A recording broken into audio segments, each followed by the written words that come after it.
మరి అలాంటి షుగర్ వ్యాధి వచ్చిన వారికి కొంచెం త్వరగా తగ్గాలన్నా, త్వరగా కంట్రోల్లోకి రావాలన్నా, లేని వారికి భవిష్యత్తులో షుగర్ వ్యాధి రాకుండా ఉండాలన్నా, మరి ఈ బెనిఫిట్ ఇద్దరికీ కలగాలంటే బెస్ట్ వెజిటబుల్ కాకరకాయ.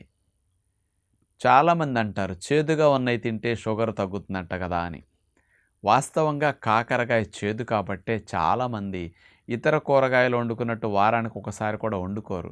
ఇదేదో నెలకొకసారో అకేషన్స్‌గా వండుకుంటారు. కొంతమంది అసలు కాకరకాయకి దరిదాపులకి రారు.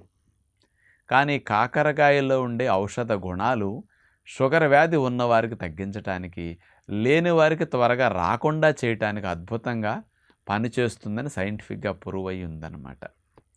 మరి కాకరకాయలో ఉండే కెమికల్ కాంపౌండ్స్ ఏమిటి షుగర్ వారికి హెల్ప్ చేసేది?